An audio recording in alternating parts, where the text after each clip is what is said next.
todavía algo en clase. A ver, ¿dónde está? Creo que es acá. A ver. Acá. Sí, acá está. Bien. Cerramos esto. Venimos acá. Y le doy compartir. No sé si ustedes se acuerdan cuando habíamos visto efecto Compton. Entonces habíamos visto este diagramita. Este es el diagrama, digamos, en el espacio real de lo que ocurre, o sea, espacio geométrico, ¿no es cierto? La llegada del fotón sobre el electrón que estaba ubicado en el origen de coordenadas, y después la salida del fotón que se reemite y el electrón que sale de retroceso, ¿no es cierto? Llevándose la energía con que lo empuja el fotón de llegada. Bueno, y habíamos visto, ¿no es cierto?, cuando estudiamos efecto Compton, habíamos visto que lo que se planteaba era la conservación de energía y cantidad de movimiento, o sea, del cuadrivector de impulso. Acuérdense que en la relatividad el impulso, cantidad de movimiento y la energía forman un solo artefacto matemático de 4 componentes, 3 componentes espaciales y una temporal. Las 3 componentes espaciales son las componentes del impulso, o sea, la cantidad de movimiento relativista, y la cuarta es la energía dividida en la velocidad de la luz, la energía total dividida en la velocidad de la luz multiplicada por la unidad imaginaria. ¿Se acuerdan que habíamos puesto que los cuadrivectores tenían la parte temporal y van multiplicados por la unidad imaginaria? Bueno, entonces si se conservan estas 4 componentes, las 3 espaciales, está escrito acá abajito, y la componente temporal, que es la conservación de la energía, entonces está escrito energía en reposo del electrón más energía de llegada del gamma, igual a la energía del gamma de salida más la energía total que lleva el electrón, y la cantidad de movimiento P del fotón antes del proceso es igual a la del fotón primado, P', más la cantidad de movimiento del electrón. Y acá están recordando las relaciones que hay entre estas cantidades. La energía, o sea, las formas que tienen estas energías. La energía del fotón es h-nu, la del fotón de salida es h-nu', el reposo del electrón es m0c², y la energía de salida del electrón se relaciona con la cantidad de movimiento del electrón. Y por supuesto acá es una incógnita. Y después está puesto acá la forma que tienen los dos vectores P y P', son su módulo por 2 versores que tienen la dirección de llegada del primero, que es el versor X, y de salida del segundo, que es un vectorcito X'. Y el producto escalar de X con X', esos 2 versorcitos, es el coseno del ángulo phi. Módulo 1 por el coseno del ángulo formado por X y X'. Obviamente la conservación de la cantidad de movimiento P igual a P' más P produce este triangulito que está acá. Como ven, a partir de este diagrama estas cosas son fáciles de resolver. Si se reemplazan estas cosas acá arribita, acá tienen la conservación de la energía escrita arriba, abajo la conservación de la cantidad de movimiento. De la primera ecuación despejan la cantidad de movimiento del electrón, y de la segunda también despejan la cantidad de movimiento del electrón. Alguien está queriendo entrar, a ver. Bueno. Hola, Yelén. Bueno, les decía, estoy repasando algo de efecto Compton.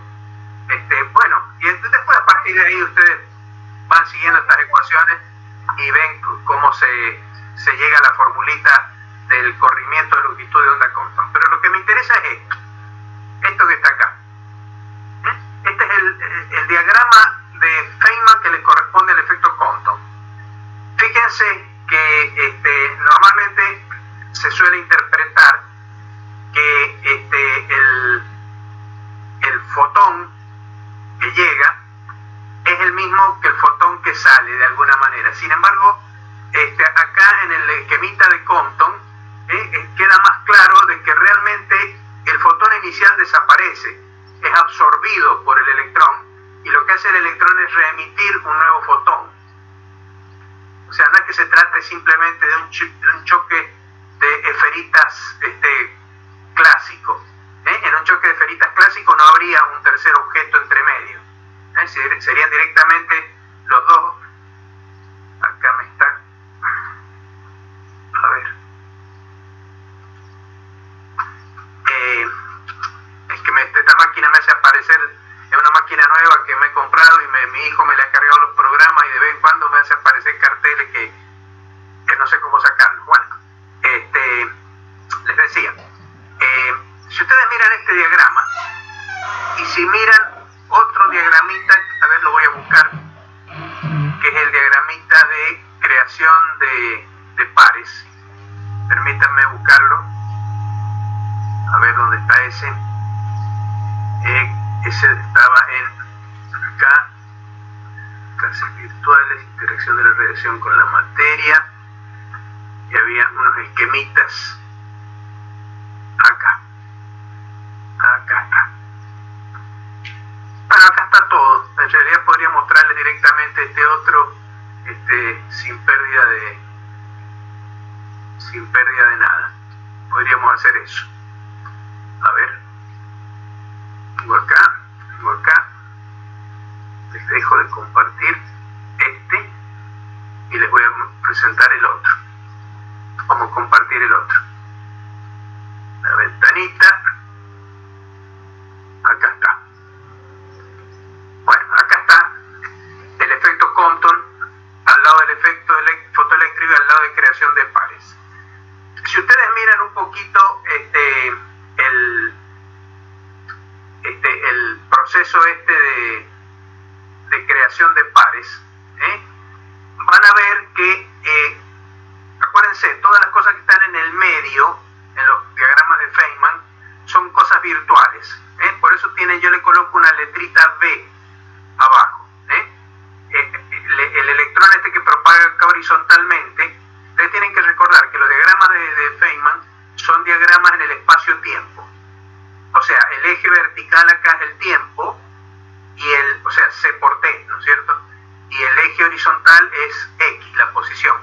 Entonces ustedes lo que acá están teniendo, por ejemplo, en efecto Compton, es un encuentro entre un electrón y un fotón, que lo que hace el electrón es absorber el fotón y después reemitirlo. Y todo ese proceso que ocurre adentro del diagrama de Feynman es un proceso virtual.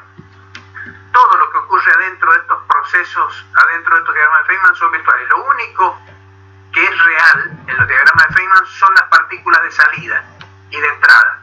O sea, acá está entrando un gamma y un electrón, y está saliendo un gamma prima y un electrón en Compton. Y el fotoeléctrico está entrando un átomo tipo hidrógeno, digamos, para poner una imagen más clara, que es un núcleo con un electrón, ¿sí?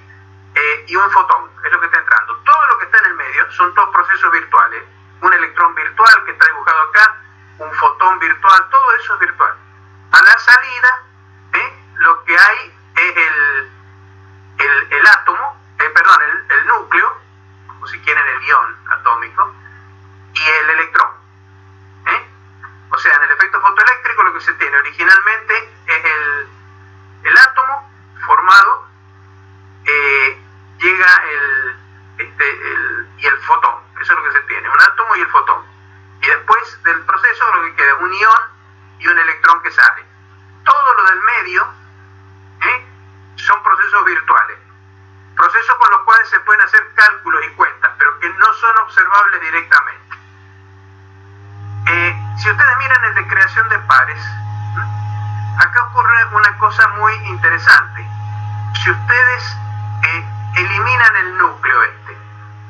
Pero este fotón, en vez de considerarlo virtual, lo bajan acá al extremo, lo ponen como el de este otro gamma que está acá a la izquierda, pero inclinadito, así si quieren, pero lo ponen como barrita terminal. Entonces ustedes acá lo que tienen es dos fotones, ¿sí?, que generan un par electrón-positrón.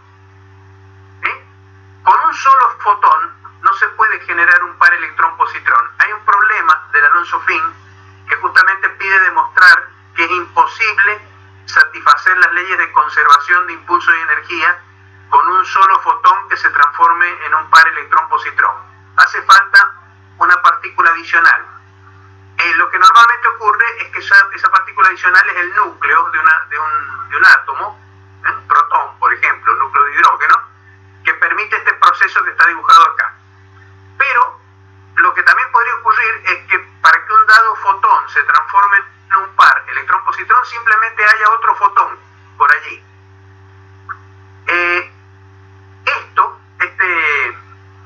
Este fenómeno de creación de pares, entonces, es posible fotón con fotón. Si los dos fotones juntos tienen una energía que supera en 2 veces la masa en reposo por c cuadrado del electrón, pueden generar un par. Pero si miran ese diagrama de dos fotones que llegan y generan un par, miren, acuérdense cómo es este diagrama. Este electrón, hay un electrón que baja, después se desplaza horizontalmente y después sube. Un fotón que baja va en contra del tiempo, y entonces es equivalente a un positrón, una carga positiva a favor del tiempo.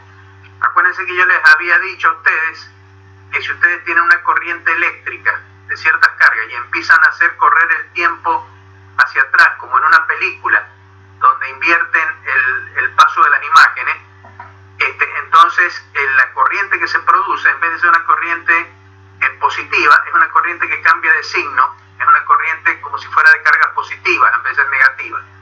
Bueno, justamente el positrón es como equivalente a un electrón que está entrando en contra del tiempo. Pero el electrón que va en contra del tiempo en el mundo real aparece como un positrón. Entonces acá lo que está ocurriendo, ustedes pueden imaginar que vienen dos fotones, ¿sí?, y interaccionan con un electrón que viene en contra del tiempo, a través es un electrón virtual, y entonces se produce el par electrón-positrón. Ahora, si miran este diagrama, es el mismo diagrama de Compton, pero rotado 90 grados. Es decir, ustedes se paran en el medio del diagrama de Compton y lo rotan, y en vez de tener los dos gamas de Compton al costado, los pueden tener abajo. Y entonces el diagrama es exactamente el mismo que les estoy diciendo. ¿Qué significa esto? Que todo diagrama de Feynman, que satisfaga los principios de conservación y que pueda producirse, también puede producirse rotado en cualquier ángulo. Las partículas finales y las iniciales, ustedes pueden girarlas. Por ejemplo, si en vez de girarlo 90 grados a la izquierda, lo giran 90 grados a la derecha, lo que le quedan abajo son dos patitas de electrón. Una patita de electrón, otra, una que va a quedar horizontal ahora, y otra que sale para abajo.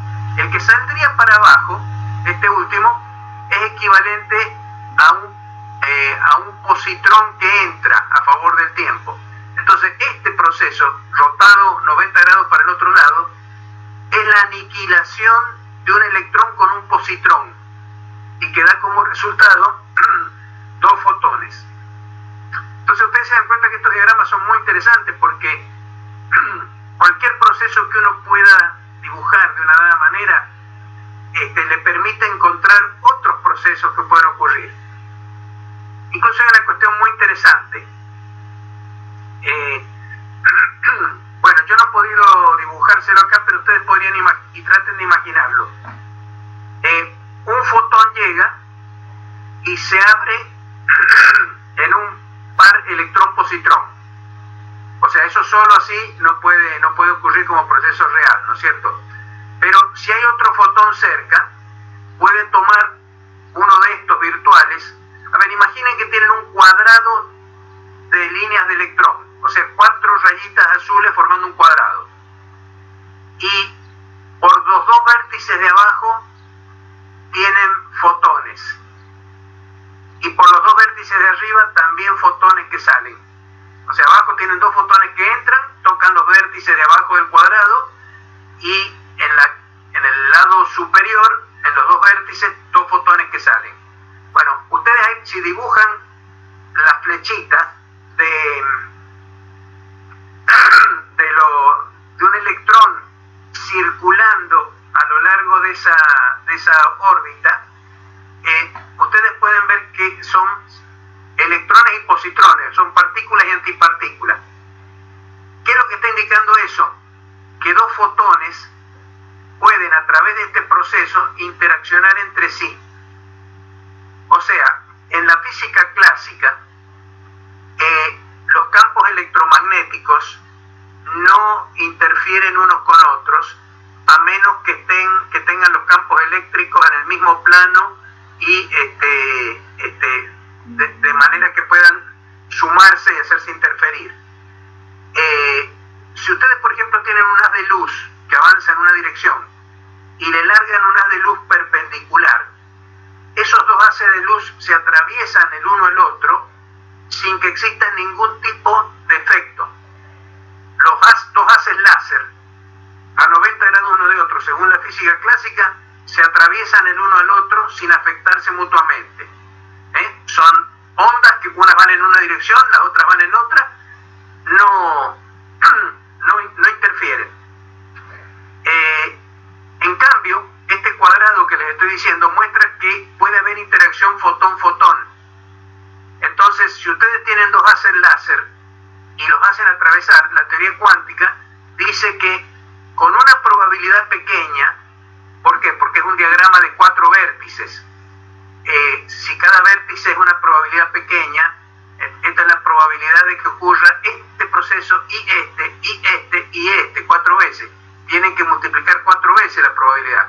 Entonces, si la probabilidad era bajita, era una centésima, elevada a la cuarta es una 100 millonésima. Es una probabilidad bajísima. Sin embargo, lo que está diciendo ese diagrama de Feynman, eso tiene un nombre, se llama efecto Delbrück. Lo pueden buscar en la internet si quieren. Delbrück con una K final y encima de la U un par de puntitos. Efecto Delbrück. Es la interacción de luz con luz. Cosa que es un efecto que las ecuaciones de Maxwell, que son física clásica, no contemplan. Bueno, todos esos han sido aportes que ha hecho la teoría cuántica en los últimos tiempos, en el último siglo. O sea, la cantidad de conocimiento que hemos desarrollado en el último siglo supera ampliamente lo de todos los siglos anteriores. Y eso se ve en los libros. Si ustedes miran el libro de mecánica de Feynman, de Alonso, van a ver que tiene más o menos unos 2 centímetros y medio de grueso.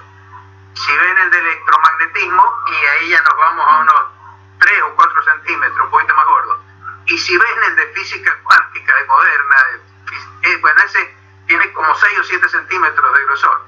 O sea, eso no es casualidad. La cantidad de cosas que se han, la cantidad de información que ha generado la física en los últimos 100 años con el desarrollo de la relatividad y la teoría cuántica es algo impresionante. Hoy en día no hay ningún físico que pueda ser especialista en todos sus campos, y de hecho hay algunos incluso que desconocen partes enteras de la física. Bueno, les dejo de compartir esto y vamos a ir ahora entonces a abrir el archivo de la clase de hoy. Bueno, son muy lindos los diagramitas de Feynman, les digo, son una cosa muy útil. Además, son interesantes desde el punto de vista topológico. ¿Qué es lo que es la topología? La topología es una geometría. Las geometrías de hoy en día matemáticas se definen a partir de las transformaciones que dejan invariantes ciertas propiedades. Por ejemplo, la geometría euclidiana en el plano es el conjunto de propiedades de los objetos que quedan invariantes frente a traslaciones y rotaciones. O sea, si yo tomo un cuadrado y tengo otro cuadrado igual, ¿cómo hago para compararlo?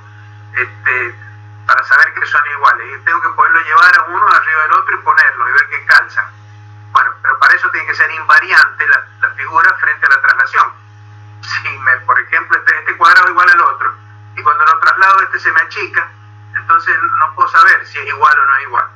Bueno, la geometría euclidiana se puede definir como el conjunto de propiedades de objetos que son invariantes frente a traslaciones y rotaciones en el espacio de definición de esos objetos. De la misma manera, por ejemplo, está la geometría fractal, por ejemplo. Yo no sé si ustedes han visto alguna vez un triángulo, lo que se llama el triángulo de Sierpinski, que es un triángulo que, si ustedes lo agrandan, vuelve a calzar consigo mismo, y lo superponen al original, vuelve a calzar, y si lo vuelven a agrandar, vuelve a calzar. Siempre es igual a sí mismo cuando es multiplicado por un factor. Esa propiedad se dice que se llama invariancia frente a transformaciones de escala. Cuando un cuerpo, un objeto, se ve idéntico a sí mismo, cuando uno le cambia la escala, lo multiplica por 10, por ejemplo, a su tamaño, y lo superpone y le da igual, y lo multiplica por 100 y le da igual, por 1000 y le da igual, ese tipo de objetos que tienen esa propiedad definen una geometría que se llama geometría fractal. Es muy típica de la teoría del caos y todas esas cosas. Pero está la topología. La topología es el conjunto de propiedades que son invariantes frente a deformaciones continuas de los objetos. Entonces, para la topología, un anillo, por ejemplo, es equivalente a una taza de café, porque la taza de café tiene un solo agujerito y el anillo también tiene un solo agujerito. Ustedes podrían tomar la taza de café y deformarla en forma continua y terminarla transformando en un anillo. La propiedad que tiene es que tiene un solo agujerito, digamos. Bueno, esas propiedades que son invariantes frente a deformaciones continuas define un tipo de geometría que se llama la topología. Bueno, los diagramas de Feynman son muy interesantes desde el punto de vista topológico, porque forman dibujitos, y esos dibujitos a veces tienen relaciones intrincadas. Hay veces que ciertas ramas pasan unas encima de otras y cosas por el estilo, y esas cosas se pueden estudiar matemáticamente. Entonces son muy divertidos. Con eso uno puede hacer lo que nos gusta hacer a la gente que hacemos física, que es jugar, que es como uno tiene que tomar la física. Para poder aprender física, uno tiene que tomarla como un juego. Es algo como dijo alguna vez un ministro de la India, Nehru, uno de los primeros ministros, uno de los que hicieron la independencia de la India. Cuando le preguntaron que por qué la India invertía en ciencia siendo tan pobre, y dijo, bueno, India necesita invertir en ciencia justamente porque es tan pobre. Bueno, los físicos nos hace falta jugar, porque la física es una cosa lo suficientemente seria como para que uno la tome más como un juego que como la cosa tan seria que es. Si uno se la toma muy como una tarea pesada hacer ciencia, la sufre, y no es así como tiene que hacerla uno. Hay que hacerla con un espíritu que uno se está divirtiendo, y uno tiene que hacer lo que puede, o sea, no esforzarse por tratar de emular ni a Einstein cada uno es como es y como le toca hacer. Entonces, ¿qué es lo importante? quiere unirse. ¿Qué es lo importante? Que uno estudie ciencias sin que le resulte un sufrimiento, que uno sienta realmente se está divirtiendo. Y los problemas siempre tienen que tomarlos así. Los problemas tienen que tomarlos como acertijos, como si fueran palabras cruzadas. Me plantean una situación que no comprendo del todo. Bueno, me voy a divertir tratando de ver cómo llego a la respuesta, dentro de las reglas del juego que me han dado. Ciertas ecuaciones, ciertos conceptos, voy a tomar eso, voy a jugar con eso. Bueno, es muy importante. El ser humano aprende muchísimo jugando desde que somos chiquititos, que somos niños. Bueno, vamos entonces a ver dónde tengo. Espérense un poquito. Acá lo debo tener. Esto lo tengo que mandar acá. Tengo que abrir un nuevo archivo. A ver. Que es el archivo número 12 que dice la ecuación de Schrödinger. A ver, acá está. Muy bien. Cierro esto, cierro aquello. Esto lo mando acá. A ver, esto lo traigo acá. Qué lío que se me hace con las ventanas estas. Bueno, ahí está. Ahí vamos. Una ventanita. Y vamos acá. Bueno, muy bien. Creo que ya tienen todos ahí. Yo se los mandé este archivo. Creo que lo deben tener ya todos en sus respectivas casillas de correo.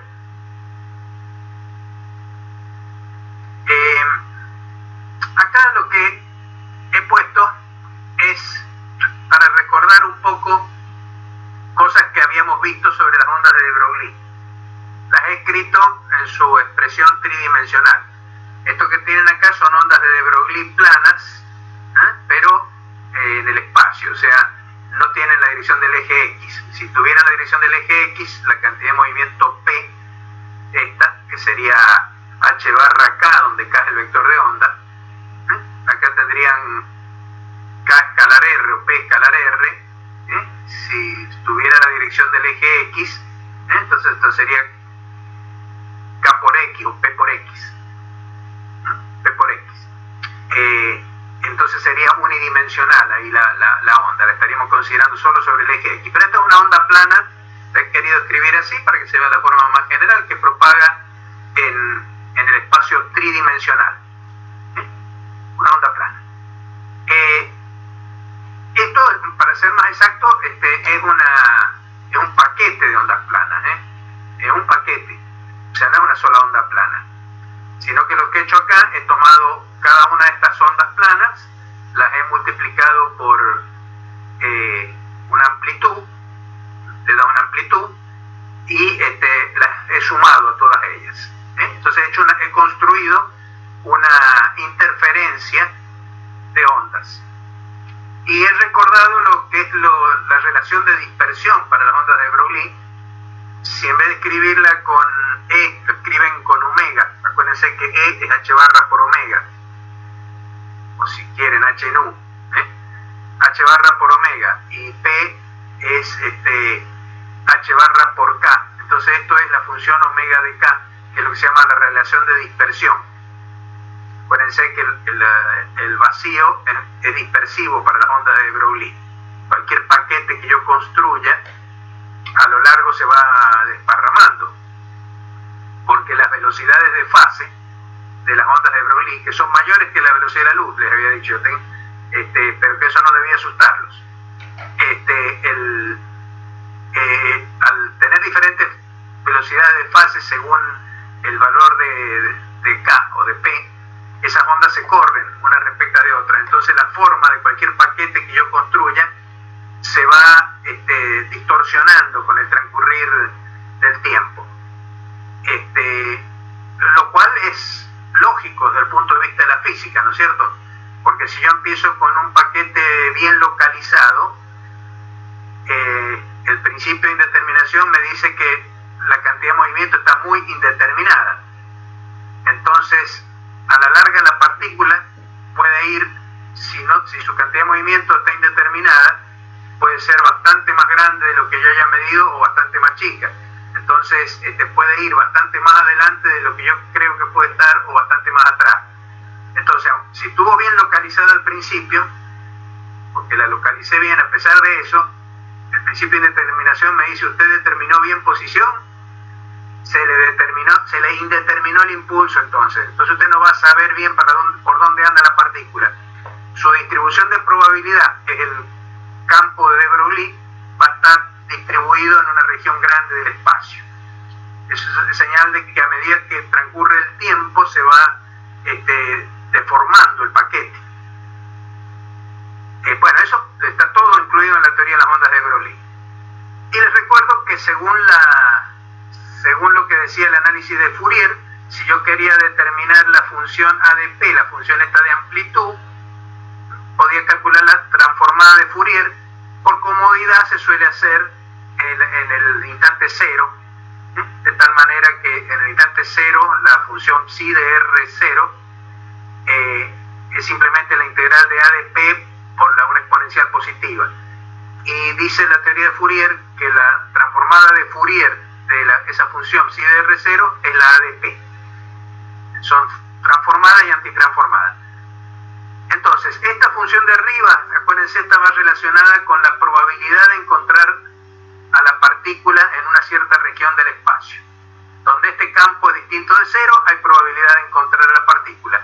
Donde es cero, no.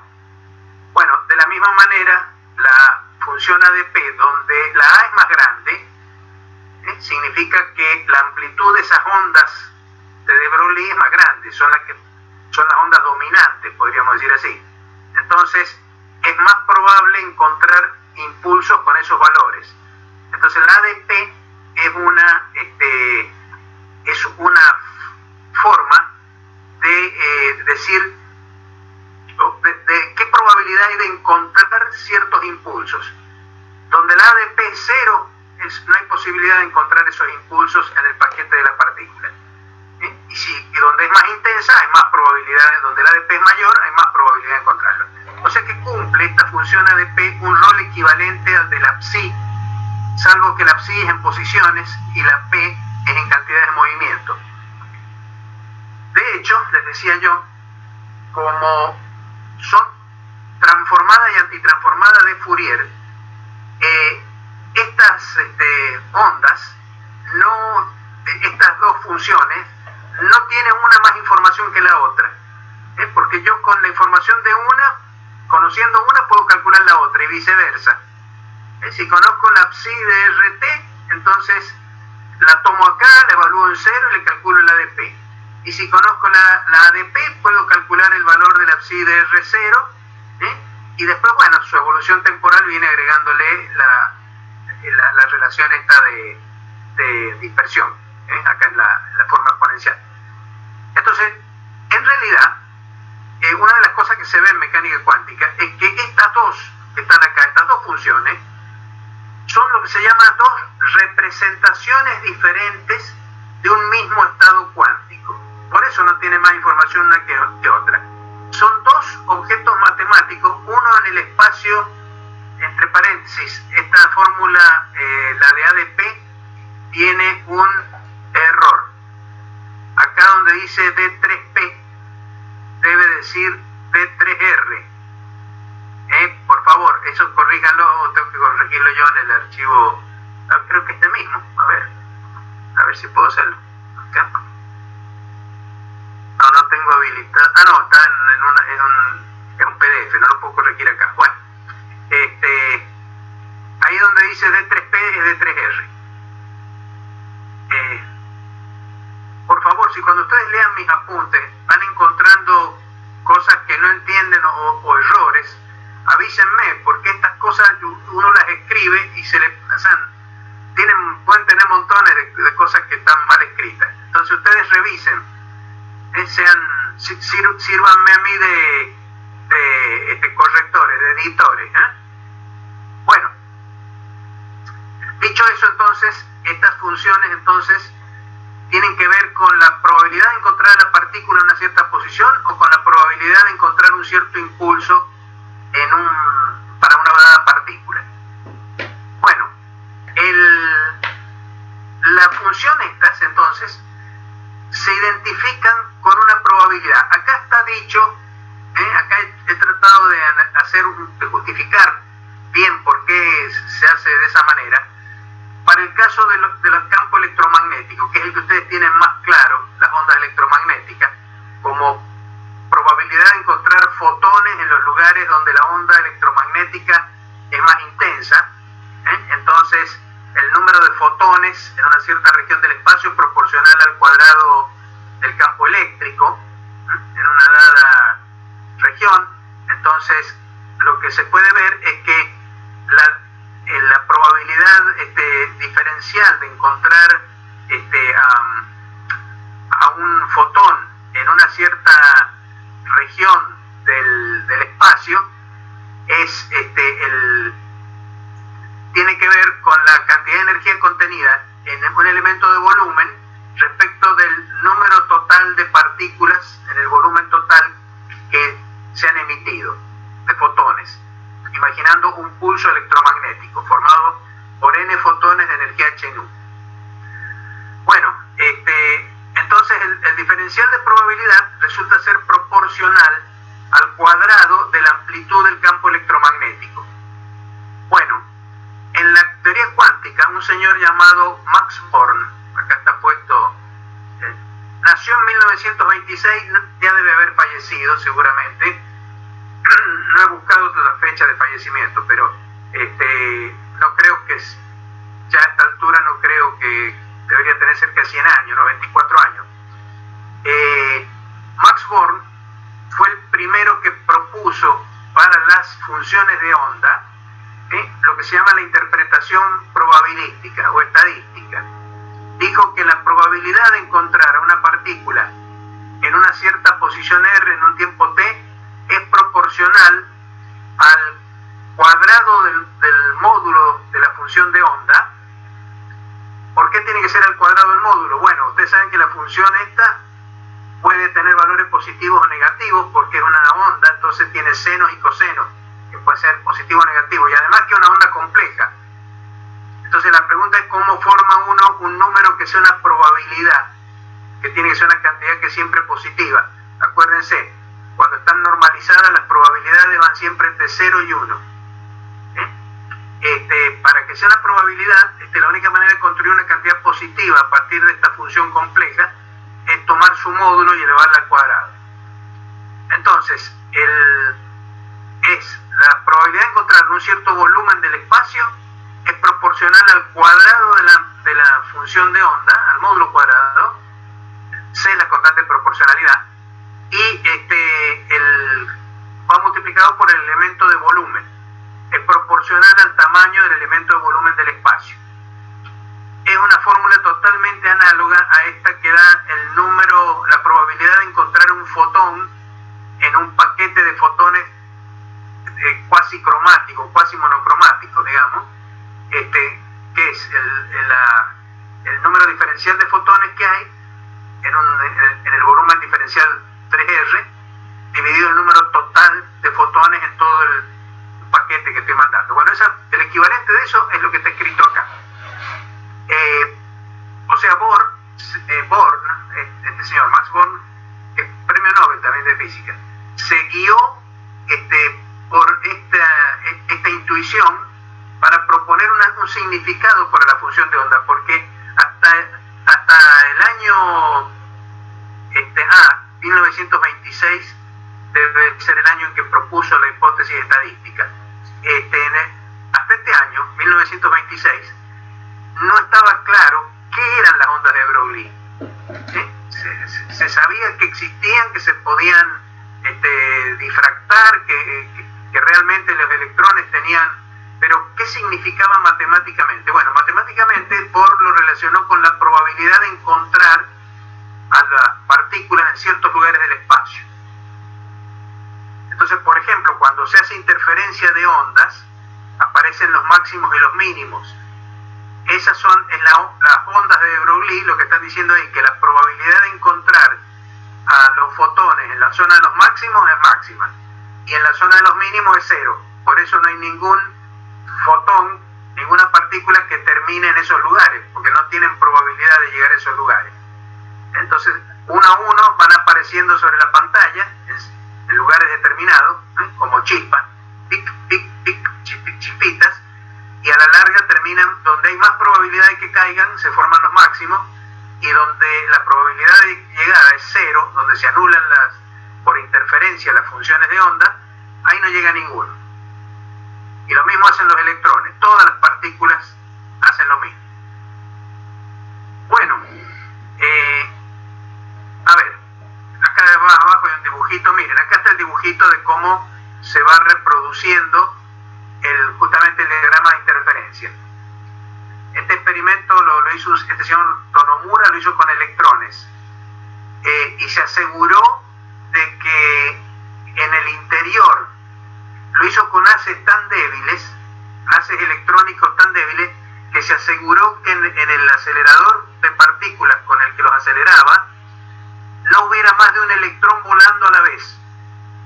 O sea, una intensidad tan bajita de corriente de electrones que solamente iba un electrón volando por él, lo fue largando uno a uno. Y dejó el experimento durante un rato largo, o sea, por supuesto, son fracciones de segundo, ¿no es cierto? Entonces lo dejo andando un rato. Miren cómo empiezan a aparecer los puntos, aleatoriamente. Acá el segundo ejemplo, acá lo ven todavía más aleatorio. En el tercero empieza a aparecer algo.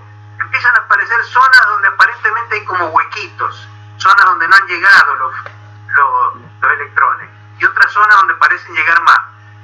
En la cuarta foto ya se empieza a notar claramente un patrón, y en la quinta el patrón de interferencia está bien clarito. Hay zonas donde no llegan los electrones, las zonas oscuras, y las zonas brillantes son las zonas donde tienen máxima probabilidad. Bueno, eso pasa también con los fotones. Entonces todos esos diagramas que ustedes han visto, los experimentos que ustedes han hecho con Oscar, no sé si los han hecho, o sea, porque ahora como estamos complicados con la pandemia, pero si han ido al laboratorio, Oscar siempre hace difracción, tiene un láser y hace difracción tiene unas redecillas de difracción para hacer los fenómenos de difracción. Bueno, si ustedes hacen difracción por una ranura, por ejemplo, bueno, van a observar patrones con máximos y mínimos que justamente provienen de la difracción de las ondas, donde los fotones que van llegando a la pantalla, ustedes no notan el granulado, porque son miles de millones de fotones, entonces es como todo un continuo, pero van llegando uno a uno, se hacen presentes en la pantalla en diferentes lugares. Ahí es donde vuelven a aparecer como partículas, han propagado como ondas, han pasado por el agujerito como onda y se materializan como partículas, se localizan de nuevo al llegar a la pantalla. Bueno, a ver, no sé, yo tenía un dibujo hecho, no sé, miren, acá está el dibujo. ¿Ven? Acá tienen el elemento de volumen del espacio, y acá tienen entonces, supónganse que tienen entonces una cierta probabilidad de estar en este volumen cúbico que está acá puestito derecho. Que tiene lados diferencial de X, diferencial de Y, diferencial de Z. Este es un elemento de volumen en coordenadas cartesianas. Entonces acá, fíjense, al costado dice que la probabilidad de que esté una partícula en un cierto instante t en ese lugar viene dado por el módulo de su función de onda al cuadrado por el elemento de volumen diferencial de B. El diferencial de volumen, o diferencial de 3R, también se le llama. Este diferencial de volumen lo pueden pasar dividiendo a la probabilidad, y esto se llama densidad de probabilidad. Es como una densidad de masa, que es masa sobre volumen, o una densidad de carga, que es el diferencial de carga sobre diferencial de volumen. Bueno, esto, o la densidad de energía, es una densidad como cualquier cosa. Esto se llama densidad de probabilidad. Y entonces el módulo cuadrado de la función de onda es la densidad de probabilidad. Por eso a la función de onda se le da el nombre de amplitud amplitud de probabilidad, pero no directamente de probabilidad. En cambio, a su módulo cuadrado ya se le da el nombre de densidad de probabilidad. O sea, estamos más cerca de tener la probabilidad. ¿Cuánto vale entonces la probabilidad de estar en este volumen? Vale esto. Si yo quiero saber cuál es la probabilidad de encontrar la partícula en este volumen, o en el volumencito de al lado, o en el de más arriba, o en el otro, o en cualquiera de todo el espacio, entonces acuérdense que las probabilidades O se suman. Por ejemplo, tiro una moneda que tiene probabilidad 1/2 de cara y de seca, y digo, ¿cuál es la probabilidad de sacar cara o seca? Y es 1/2 más 1/2, es 1. Y seguro que va a salir cara o seca. Una de las dos cosas va a salir, entonces cualquiera de las dos situaciones es un caso favorable. Entonces, cuando se trata de la probabilidad O, se llama probabilidad total, es la suma de las probabilidades. Si yo tiro un dado y pregunto cuál es la probabilidad de sacar un 1 o un 6, y es un sexto más un sexto, es 2/3. Perdón, es 1/3, porque es 2 sextos. Se suman las probabilidades. Bueno, ¿cómo sumo las probabilidades de estos elementos diferenciales sobre todo el espacio? Pues simplemente integrando la función, esta cantidad que está acá, como es una función continua con un elemento de volumen diferencial, lo integro sobre todo el espacio. Es una integral triple, como está hecho acá, porque está hecho sobre las 3 coordenadas, x, y y z. En los casos unidimensionales que nosotros vamos a ver, después vamos a hacer mecánica cuántica en el capítulo 2 de Alonso, van a hacer mecánica cuántica en una dimensión. O sea, en vez de tomar x, y y z, van a tomar nada más que x. Eso es más o menos como hacer en física clásica, estudiar solamente los movimientos rectilíneos. Estudio nada más que el movimiento rectilíneo uniforme, el movimiento rectilíneo uniformemente variado, pero todo es rectilíneo. Es muy aburrido eso, ¿no es cierto?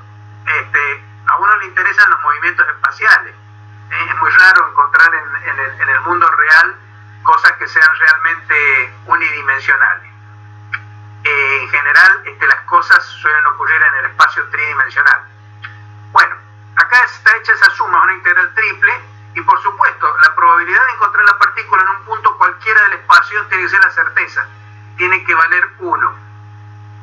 Entonces esto se llama condición de normalización de la función de onda. Se impone que la función de onda debe satisfacer esto. Si yo, hay maneras de hacerlo, obtengo una función de onda que no satisface esto, por ejemplo me da un valor que sea c acá, entonces esa función la divido en la raíz cuadrada de c. Entonces cuando la vuelvo a hacer el cálculo, la integral de la parte que está arriba me va a dar c, pero como lo dividí en la raíz cuadrada de c, que tiene que ir al cuadrado, es c sobre c y me va a dar 1. Eso se llama normalizar la función de onda, para que realmente sea interpretable como una probabilidad. Porque la probabilidad de encontrar la partícula en cualquier punto del espacio tiene que ser 1. Acá he escrito la condición de normalización en dos tipos de variables. Las variables polares del espacio, que son las coordenadas esféricas, los ángulos r, que es la distancia radial, el ángulo azimutal phi y el ángulo cenital θ. El ángulo cenital medida respecto al eje z. El ángulo, yo siempre tomo ternas, acuérdense, directas.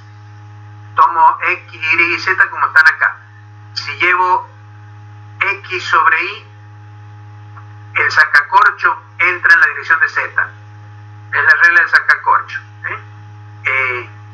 Si llevo x sobre y, por regla de la mano derecha, si ustedes cierran los dedos de los 4 dedos de la mano en la dirección y mantienen el pulgar levantado, si giran los dedos en la mano en el sentido de giro de x sobre y, van a avanzar en la dirección del pulgar. El eje z está en esa dirección.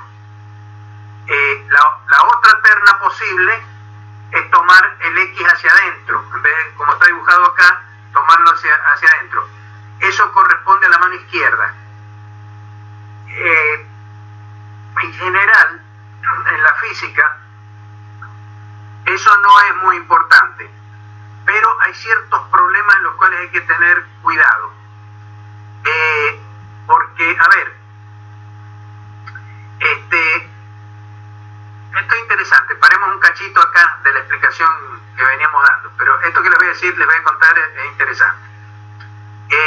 Si ustedes en el plano ZI, el plano del papel, el plano acá de la pantalla, colocan un espejo, el eje X se vuelve para atrás y entonces la terna se transforma de ser una terna derecha a ser una terna izquierda.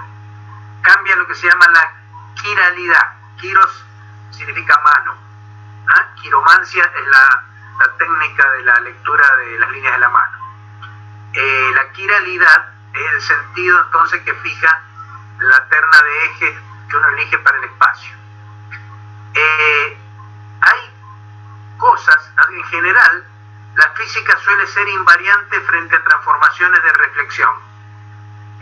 El mundo pareciera que pudiera existir en el espejo.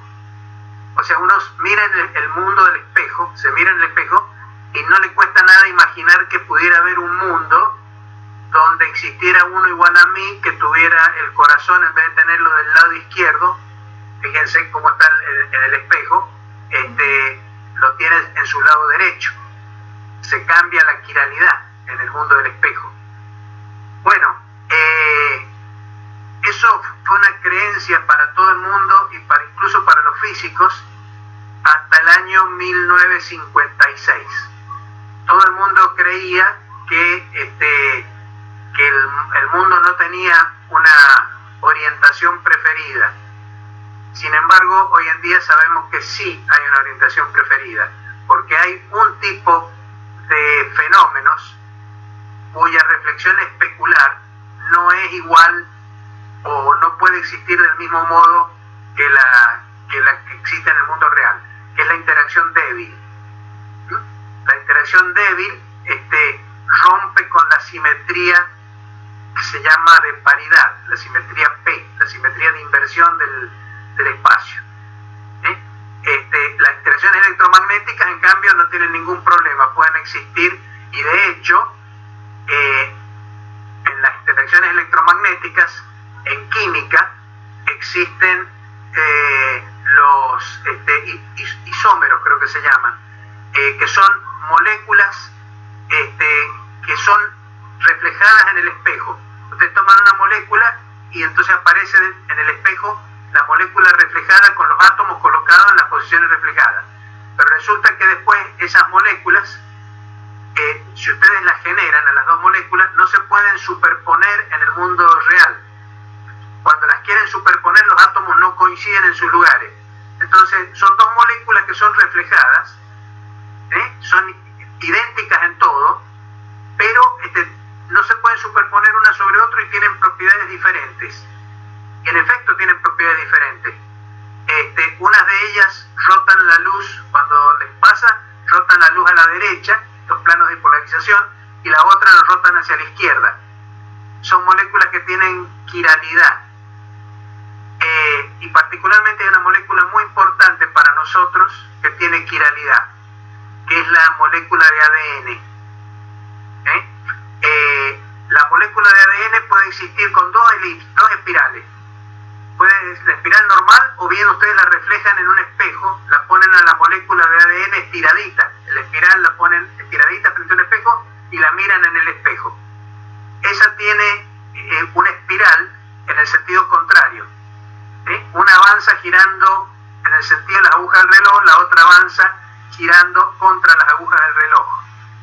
Bueno, toda la química del ADN está hecha sobre esa cadena, y entonces hay moléculas que se pueden formar que son del otro tipo, pero que no son adaptables a las moléculas del ADN, a las moléculas de la vida.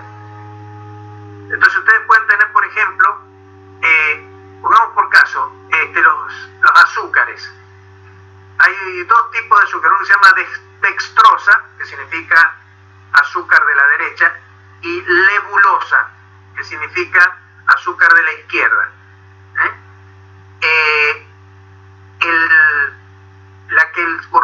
humano puede digerir es la dextrosa, no la nebulosa. Por eso, cuando se colocan sueros y plasma, normalmente van con dextrosa. Esos fluidos que se colocan médicamente son dextrosa las que se colocan. Si ustedes miran las bolsitas, en alguna ocasión van a ver que dice dextrosa al tanto por ciento. No es nebulosa. Si ustedes, por ejemplo, constituyeran o pudieran tener una mosca con toda la quiralidad cambiada y un sapo se la comiera, un sapo de estrógiro se comiera una mosca levógira, el sapo no podría digerir la mosca porque las enzimas del sapo no coincidirían con las necesarias para digerir las moléculas de la mosca. Se moriría de hambre el sapo. La mosca destruida, pero sin haber podido asimilar absolutamente nada de la mosca. Bueno, como ven, el asunto de la quiralidad es muy importante dentro de la física. Li y Yang, que fueron y Wu, que fue una física que comprobó experimentalmente lo que Li y Yang dijeron teóricamente, es decir, que se rompe en las interacciones débiles, se rompe la quiralidad. El mundo no es simétrico en el espejo. O sea, el famoso cuento de Alicia a través del espejo, en ese mundo Alicia podía coexistir e incluso podía comer en ese mundo sin problema, pero en realidad hubiera tenido problemas para comer la comida del mundo del espejo, Alicia. No sé si lo conocen al cuento, es la continuación de Alicia en el País de las Maravillas, es otro cuento de Lewis Carroll que se llama Alicia a través del espejo. Lewis Carroll era, aparte de ser amigo de la familia de Alicia, a la cual él le dedicó estos cuentos, era un clérigo inglés, pero también era matemático. Entonces todos estos problemas de la quiralidad, todo esto le interesaban muchísimo. Bueno, es muy interesante, si lo pueden leer alguna vez al cuento, léanlo. Bueno, vamos a lo que veníamos diciendo. Hasta ahora lo único que he dicho es que la función de onda permite medir la probabilidad si uno toma su módulo y lo eleva al cuadrado. Entonces uno tiene la densidad de probabilidad para encontrar una partícula en una cierta posición en un instante de tiempo t. Como les digo, acá escribí esta que se llama condición de normalización, que se pone, si uno va a interpretar el módulo cuadrado de psi como una densidad de probabilidad, entonces la integral sobre todo el espacio de volumen tiene que dar 1, que es la probabilidad total. Acá lo he escrito en coordenadas polares y en coordenadas cartesianas. Bueno, pese a eso, las ondas de de Broglie, si ustedes calculan su módulo cuadrado, les va a dar un valor constante. Acá está hecha la cuentita. ¿Qué ocurre en ese caso? Si ustedes integran un valor constante sobre todo el espacio, eso diverge.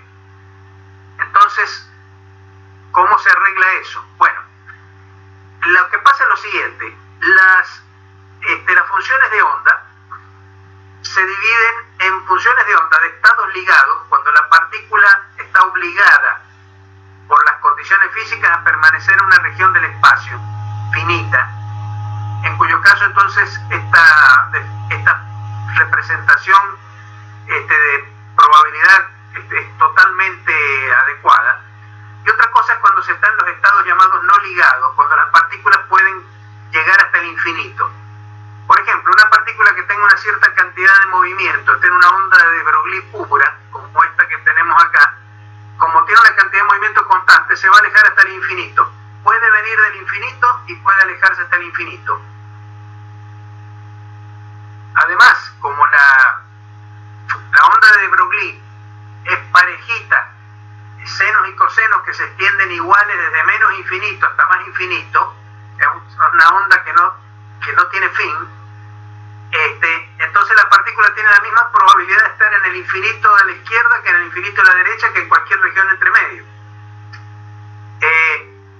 Entonces su integral no puede dar 1, va a diverger. funciones de onda impropias o estados impropios. Y en ese caso todavía la interpretación esta probabilística es posible, pero hay que reinterpretar en esos casos lo que significa la función de onda. La función de onda en ese caso da la probabilidad relativa en diferentes puntos del espacio. ¿Qué significa eso? Que, por ejemplo, en el caso de la onda de Broglie, el valor de la densidad de probabilidad es constante en todo el espacio. Eso significa que en todos puntos del espacio hay la misma probabilidad de encontrar la partícula. Si para otra onda, que también pudiera ser de estas que llegan hasta el infinito, pero hubiera una zona del espacio donde la onda tiene más amplitud, por ejemplo, entonces ahí, supongamos que se fuera al doble de amplitud. Como la densidad de probabilidad va con el cuadrado de la amplitud, sería 4 veces más grande. ¿Eso qué significaría? Que en esa zona donde hay más amplitud, la probabilidad de encontrar la partícula es 4 veces más grande que en las otras regiones del espacio.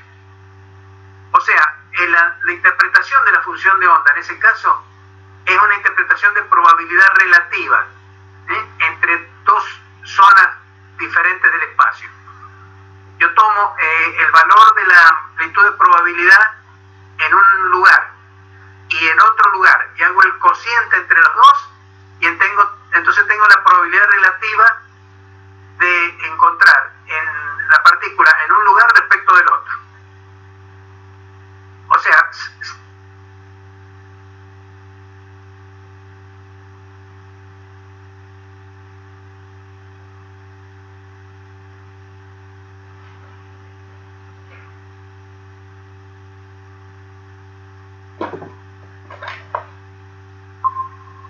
ahí parece que estoy volviendo.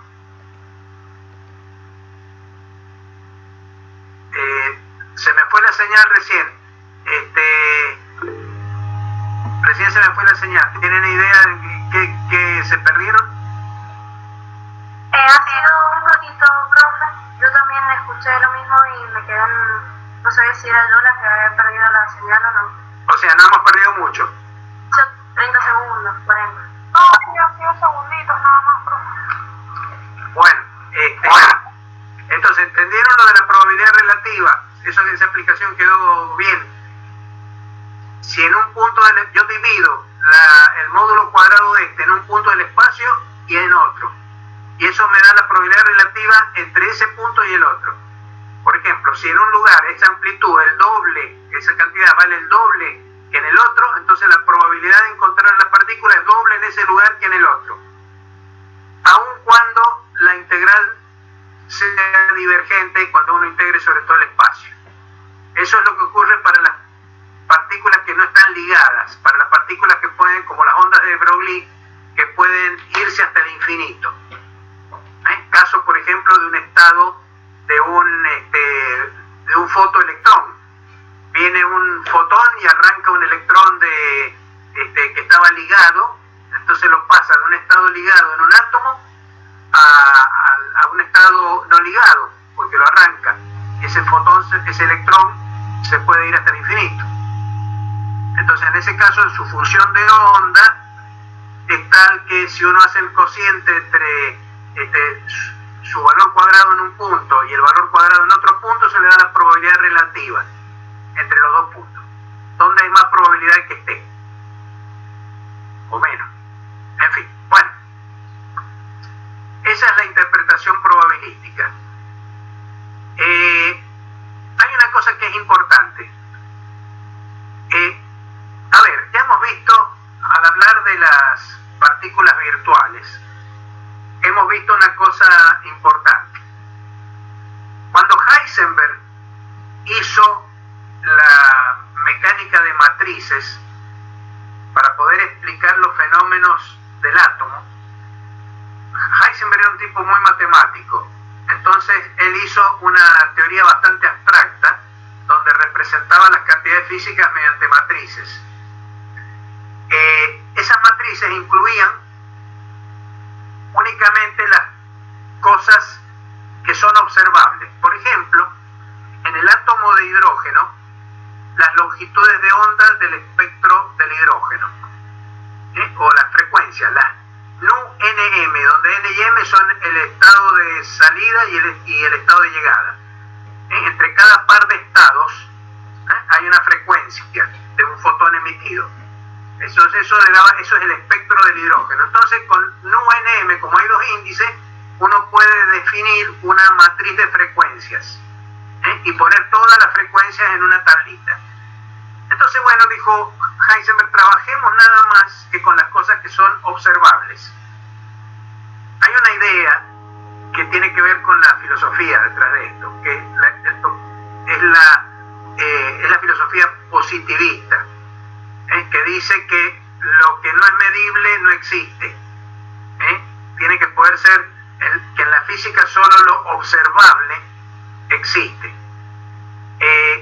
Si uno lo toma eso muy estrictamente, como hizo Heisenberg, entonces Heisenberg intentó eliminar de la física todos los no observables, como por ejemplo el concepto de trayectorias del modelo de Bohr, porque lo que decía Heisenberg es que la trayectoria no se puede observar, porque para ver la trayectoria tengo que ver al electrón en dos puntos continuos poder ir siguiendo su camino, pero apenas lo localizo en un lugar, la patada que le pego con el fotón con que lo vi, es un fotón de rayos X, es tan intenso que destruye el átomo, entonces no puedo verlo en el punto siguiente de la órbita. Entonces dice, si no puedo ver la órbita, porque lo que hago para verla perturba el sistema, ese es el principio de indeterminación, dice entonces la órbita es un concepto que no tiene cabida en el mundo microscópico. De hecho es así, el concepto de órbita no tiene cabida en el mundo microscópico. Por eso, tanto en química como nosotros preferimos hablar de orbitales, más que de órbitas. ¿Qué son los orbitales? Son las funciones de onda, precisamente. Son distribuciones de probabilidad, como esta que estamos viendo acá, que tiene el electrón, lo puedo encontrar en diferentes posiciones, pero no necesariamente sobre una órbita de Bohr. Cuando hizo eso Heisenberg, quería sacar de la física todo lo que fuera no observable. Sin embargo, ustedes ya han visto las partículas virtuales, por el mismo principio de Heisenberg, son no observables. Y sin embargo, cuando uno calcula haciendo uso de ellas, obtiene resultados macroscópicos que son observables. Uno puede ir, por ejemplo, a observar el efecto Casimir, puede observar el efecto de corrimiento de niveles del hidrógeno por la polarización del vacío. Se pueden observar efectos de partículas que no podemos observar directamente, pero sí las podemos observar a través de sus consecuencias. Las consecuencias de esas cosas inobservables sí son observables. Entonces, por eso, en la física, a Heisenberg, los no observables se le volvieron a meter, él le cerró la puerta y se le volvieron a meter por la ventana. Hay, fíjense, una propia indeterminación en la definición de la función de onda. Porque si ustedes toman cualquier función de onda, que sea una distribución de probabilidad, y la multiplican como está escrito acá, por un factor de fase e a la i alfa de RT, un factor de fase se llama esto, de este tipo. ¿Por qué? Porque tiene una fase arriba, alfa. Y ustedes calculan el módulo cuadrado de esta nueva función de onda, van a ver que el factor de fase se les cancela al hacer el complejo conjugado y sumarlo, acá está hecha la cuenta, y van a ver entonces que el módulo cuadrado les da igual que la función de onda original. Quiere decir entonces que cualquiera de estas dos funciones de onda son válidas, describen el mismo estado. Eso significa que la función de onda está definida a menos de un factor de fase. Este factor de fase es muy importante. Por ejemplo, supongamos que toman como factor de fase el número pi. Entonces el factor e a la i pi es el número menos 1. Acuérdense los números complejos. E a la i por 0 es el número 1, más 1.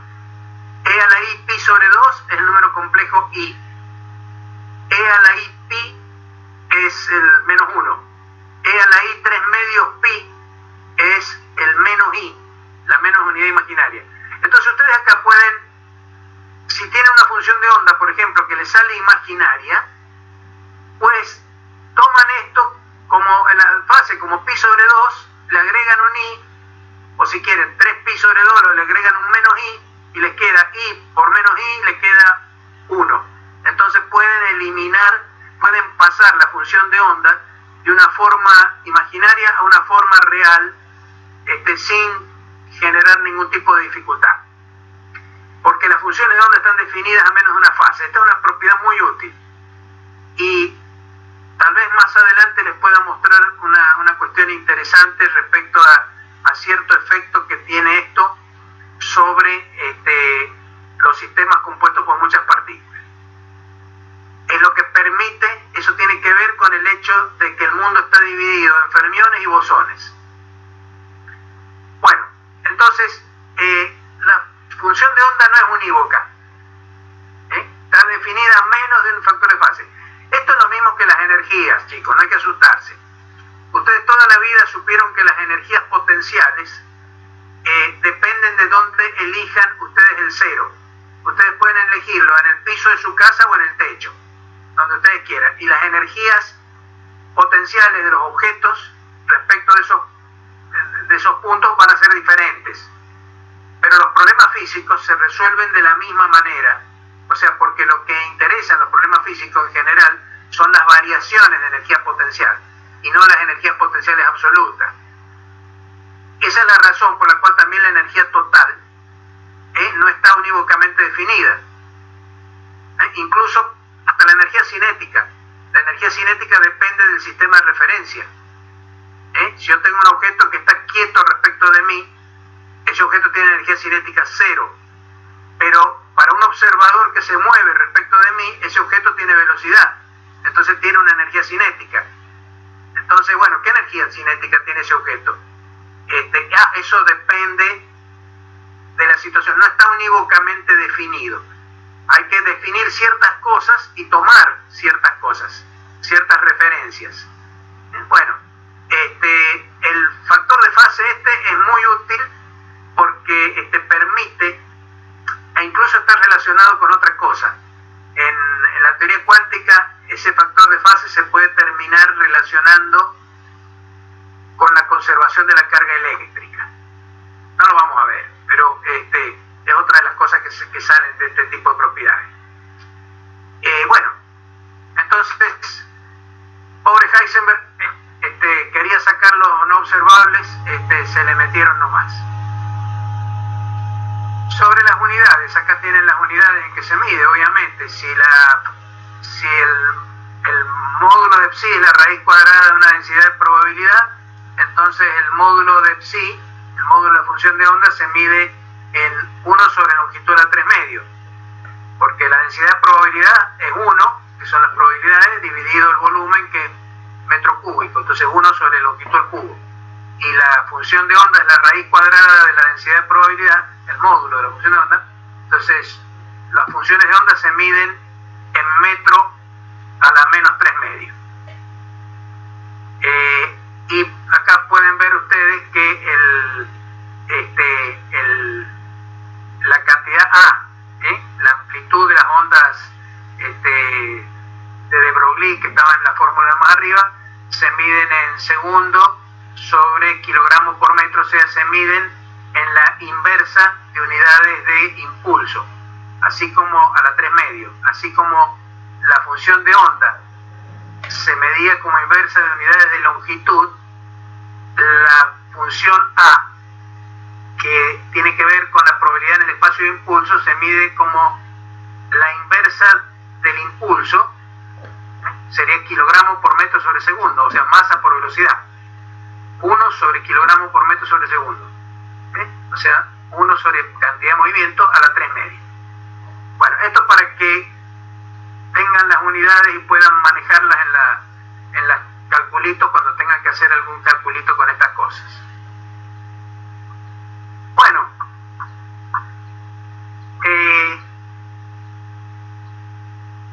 acá lo que viene ahora, y con esto yo voy a cerrar la clase de hoy, es el cálculo de a qué ecuación diferencial obedecen las ondas de de Broglie. La ecuación de ondas, las ondas que ustedes conocieron, por ejemplo, para la luz, cuando trabajaron con Oscar, normalmente era la ecuación diferencial de ondas clásicas. Laplaciano del, por ejemplo, el campo eléctrico, menos 1 sobre c cuadrado por la derivada segunda del campo eléctrico respecto al tiempo 2 veces igual a 0. Si quieren hacerlas unidimensionales, en vez del laplaciano pongan derivada segunda del campo eléctrico respecto de x 2 veces. Menos 1 sobre c cuadrado por la derivada segunda del campo respecto al tiempo 2 veces igual a 0. Esa es la ecuación de ondas clásica. La pregunta es ahora las ondas de de Broglie, sabiendo que tienen una cierta relación de dispersión que no es igual a la de las ondas electromagnéticas, porque ahora es para partículas con masa. Entonces, sabiendo eso, ¿a qué ecuación diferencial obedece? Bueno, para encontrar esa ecuación diferencial, lo que tenemos que tratar de buscar es una ecuación que satisfaga la relación de dispersión. Omega de K, que es la energía en función de H y K dividido en H barra, donde acuérdense que H barra K es P. Acá tienen la energía P. Acuérdense que esto es fórmula relativista. La relación entre E y P, acá está escrito. Acá tienen escrita la relación de la energía con la cantidad de movimiento relativista. Y acá está escrita la relación de dispersión a la que corresponde esta energía. Esta es la relación de dispersión para las ondas de de Broglie. Bueno, y se tiene entonces que satisfacer esta condición que está acá, que la energía al cuadrado, esta es la fórmula que ya conocen, menos c cuadrado p cuadrado se iguala a la masa en reposo por c a la cuarta. Si estuviéramos con fotones, ondas electromagnéticas, la masa en reposo valdría 0, entonces este segundo miembro sería 0, pero acá no es 0.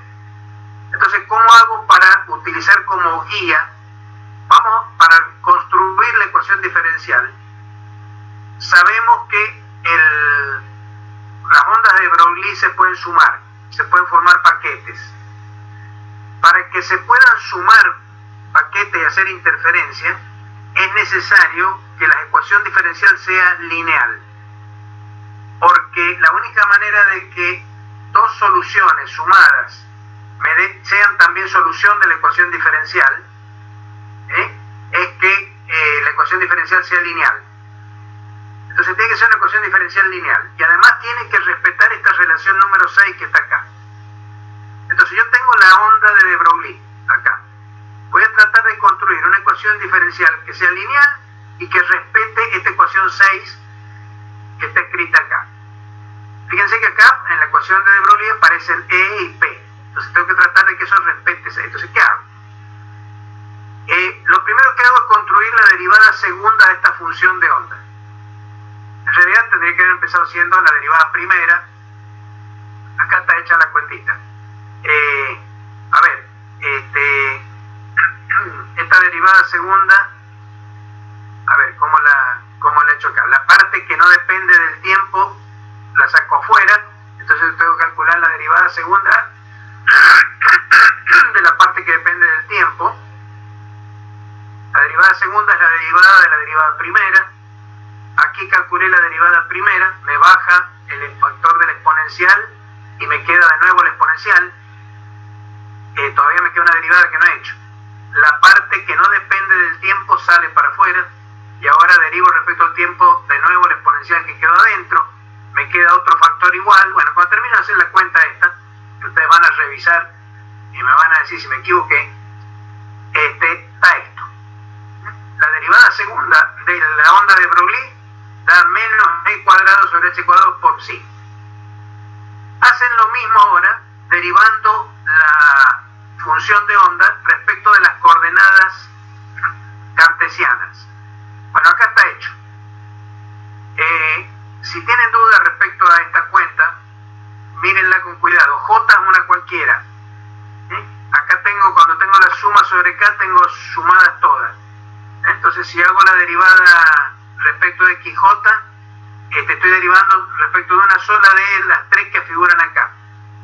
Entonces, bueno, pueden hacerlo si quieren, repetir ustedes la cuentita aparte, haciéndolo para un caso con X. O sea, donde acá en vez de escribir P escalar R, pongan P por X. Háganlo unidimensional. Entonces verifiquen la cuenta. Acá está hecha para 3 dimensiones y sale esto que está acá, que es una de las componentes. Es decir, cada una de las derivadas parciales respecto de las coordenadas me da menos h cuadrado, menos la componente P de cantidad de movimiento al cuadrado sobre h cuadrado por la función de onda. Entonces yo puedo reconstruir el operador laplaciano, que es la suma de todas las derivadas segundas. Y me queda esta cantidad 8 que está acá. Si uso este laplaciano y la derivada segunda en el tiempo que calculé antes, la 7, que está acá, el número 7 está arriba, lo uso en la ecuación 6, donde tengo e cuadrado. Fíjense, en la ecuación 7 tengo e cuadrado, en la 6 también tengo e cuadrado, y ahora he calculado e cuadrado en la ecuación 8, he calculado p cuadrado, que también la tengo en la 6.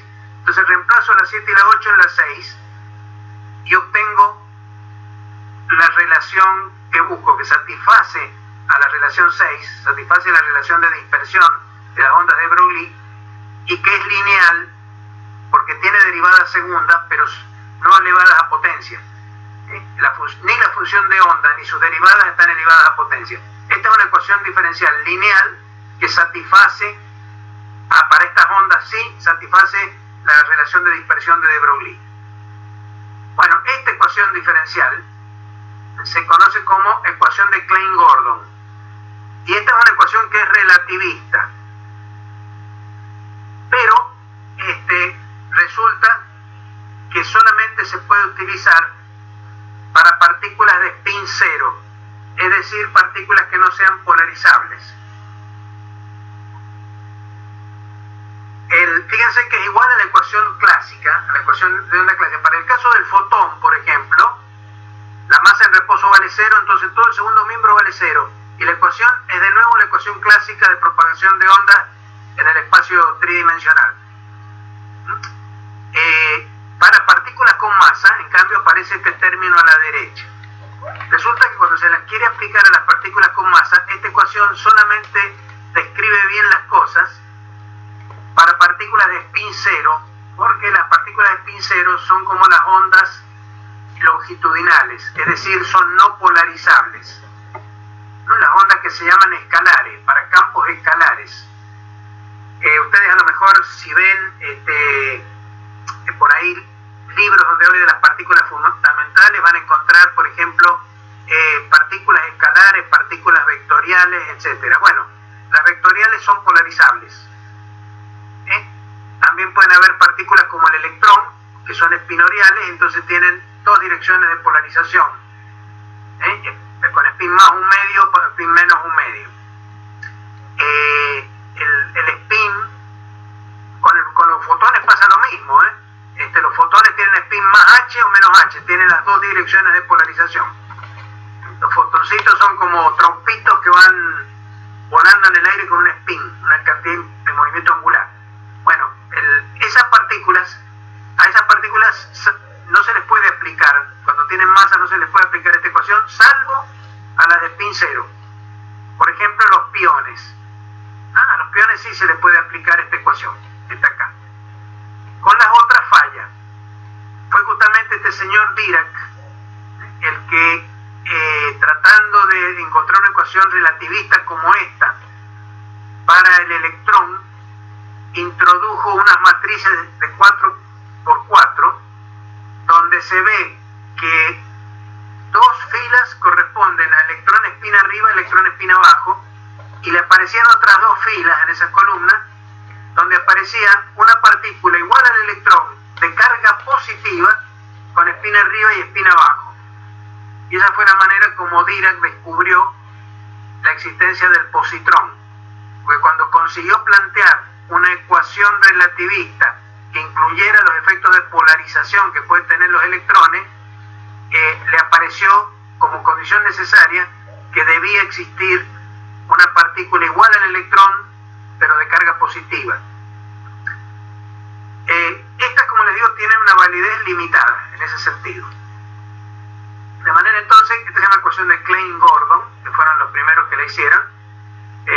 Bueno, acá está dicho muchas de estas cosas. Se aplica a la cinemática de los piones, el pi 0, el pi más y el pi menos, pero no para otras partículas.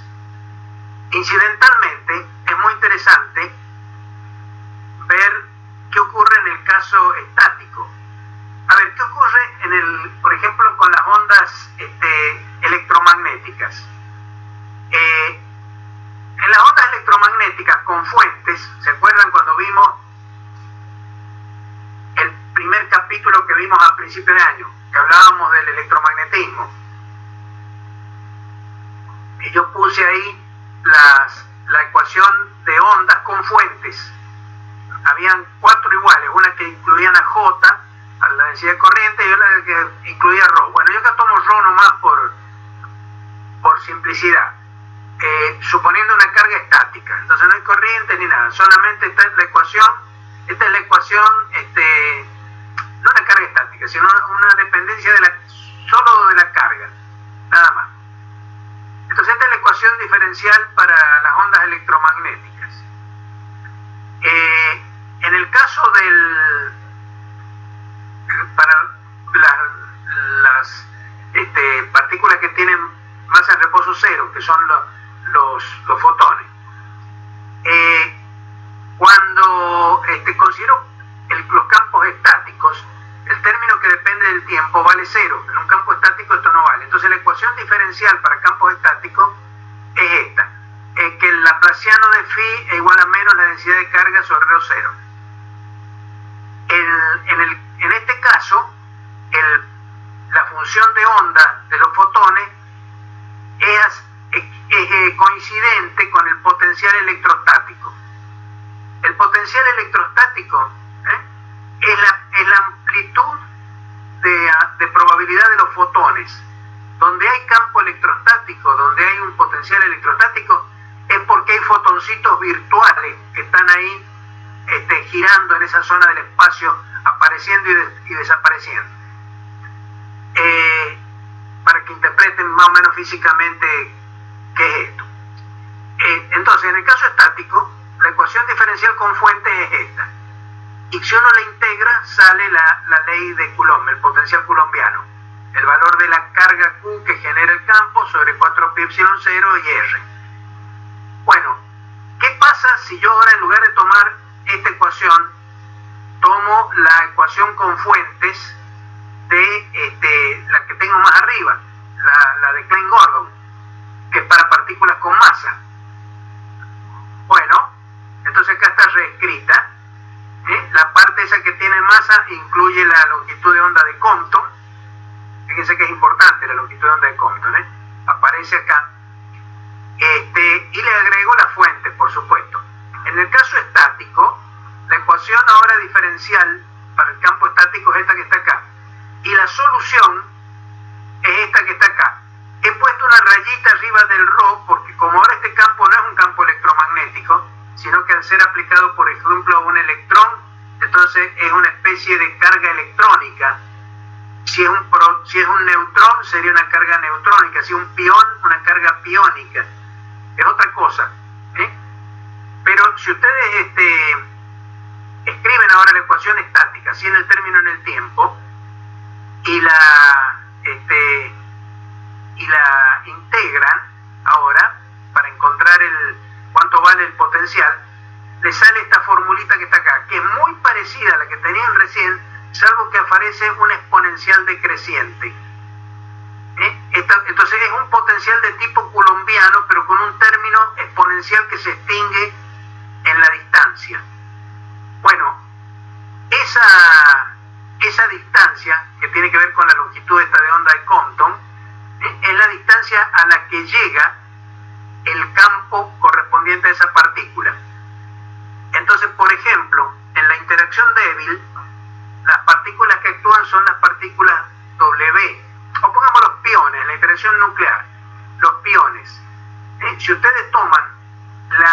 longitud de Compton de los piones, acá en esta expresión,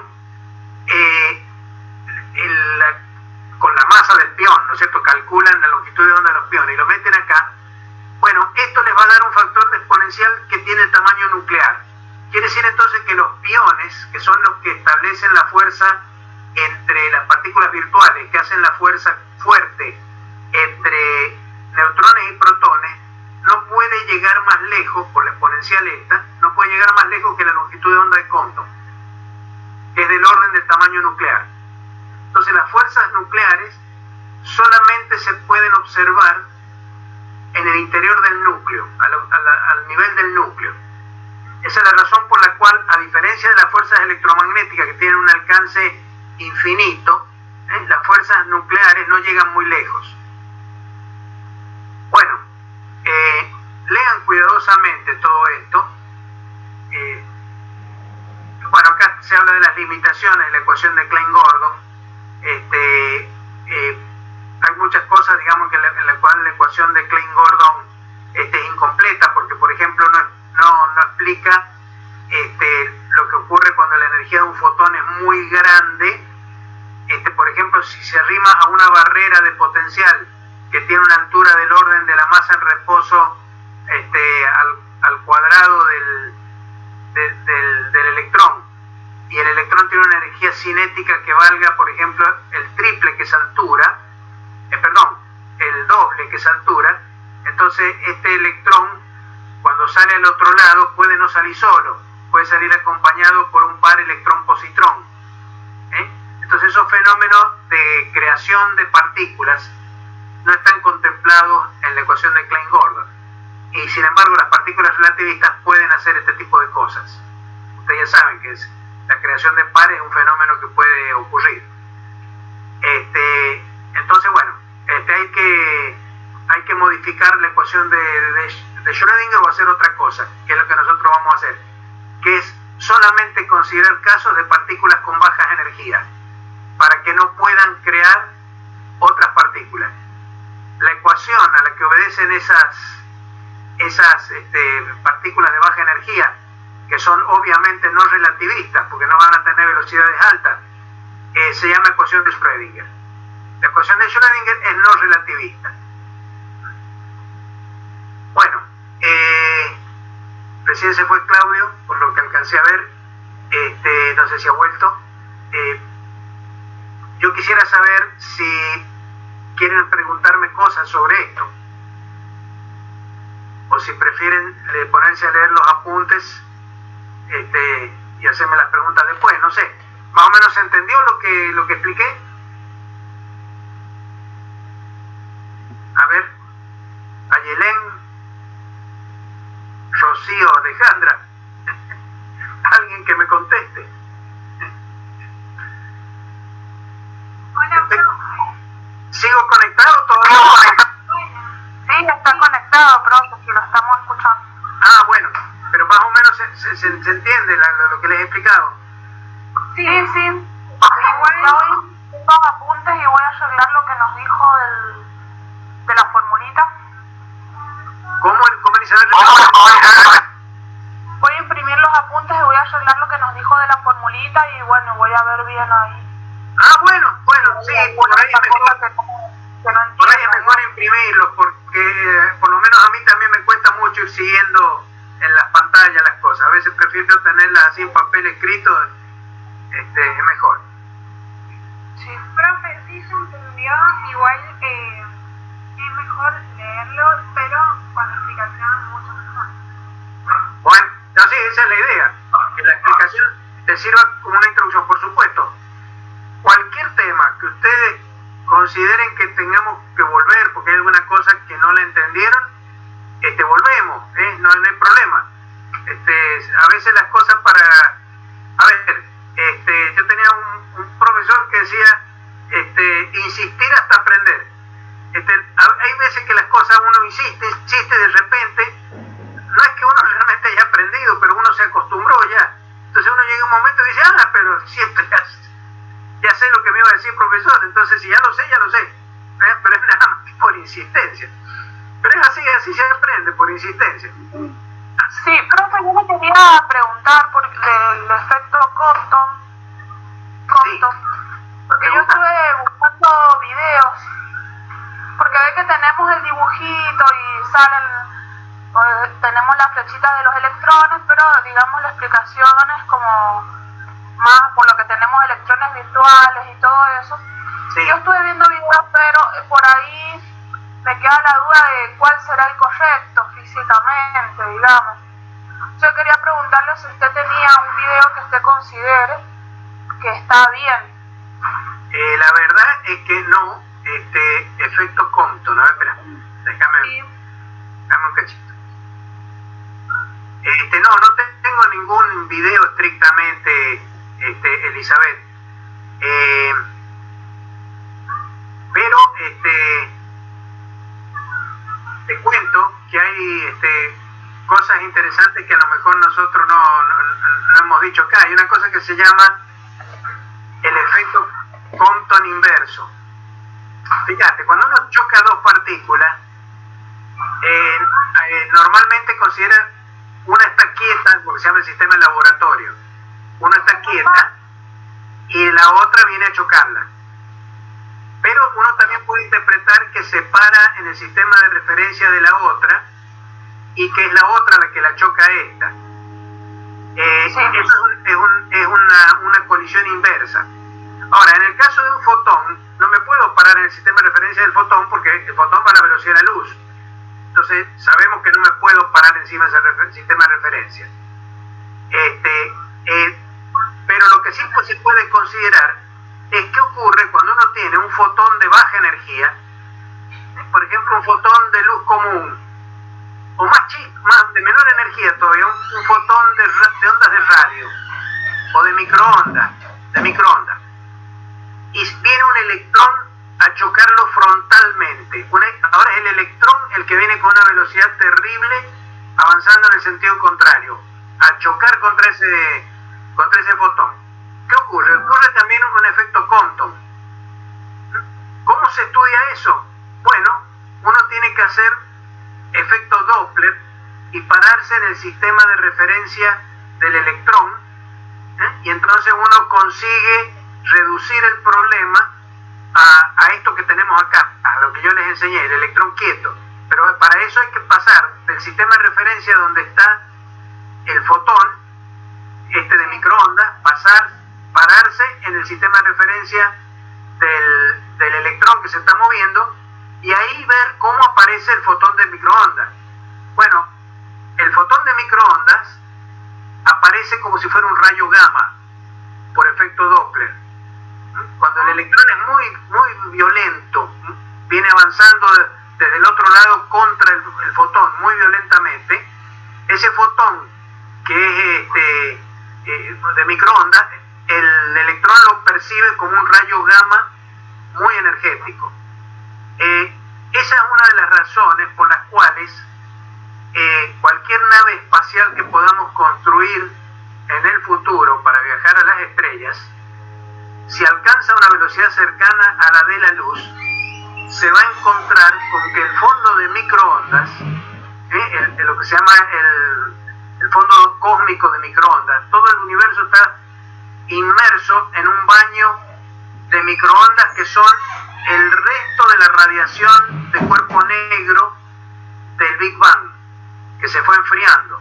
Al expandirse el universo, la radiación del cuerpo negro se fue enfriando y ha quedado ese fondo de microondas. Si uno llega en una nave espacial a alcanzar la velocidad de la luz, ese fondo de microondas se va a transformar en rayos gamma que vienen de frente, peligrosísimo. Entonces hay que cuidar, digamos, eso. Bueno, eso tiene que ver con el efecto que les llamo el efecto Compton inverso, que es cuando un electrón va a chocar a un fotón de frente. Bueno, no tengo muchas películas para, en realidad ni siquiera sé de dónde bajarlas muchas veces. Yo, Elizabeth, yo estuve viendo en YouTube, porque usted ya lo ha explicado varias veces, este efecto hace bastante, lo ha explicado ya como 3 o 4 veces. como para imaginármelo más, qué sé yo, estuve buscando videos. Y, bueno, si un día me querés mostrar los videos, yo con todo gusto, ¿viste? Bueno, pues los paso por mail y usted me dice cuál sería el más correcto. Igual son medio muy básicos, pero bueno. ¿Y cómo se abren eso? Si vos me los mandás, ¿cómo se abre? Yo los busco en YouTube y le mando el enlace. Bueno, buscalo a ver si... No tengo ni idea, nunca he visto de YouTube acá, viste, por la computadora, pero bueno. Acordate que yo soy de la generación anterior a la anterior de ustedes. Yo con la generación de sus abuelos, así que... Bueno, todos los días vamos aprendiendo algo nuevo. Por supuesto, más vale. Bueno, muy bien, jóvenes. Entonces el día martes que viene, o ¿cuándo sería, Rocío? ¿Cuándo tomarías vos el jueves que viene? El jueves que viene lo voy a enviar seguramente ahora en la noche. Les envío... ¿Cómo, Elizabeth? No sé, no te el micrófono ya está. Elizabeth, entonces lo voy a enviar ahora, se lo envío a usted para que lo vea, capaz que, o para que tenga una idea más o menos de cuáles son los que voy a enviar.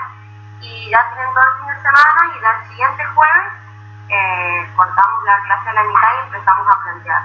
Bueno, ¿ves? ¿Cómo no? Perfecto. Hacemos así entonces. ¿No? Bueno, nos estaremos viendo si Dios quiere el martes que viene. Perfecto. Saludos. Chao, chicos. Bien lindo. Nos vemos, profe. Chao, hasta luego. Chao, chao.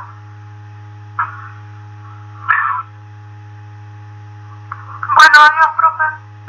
Chao, hasta luego, Elizabeth.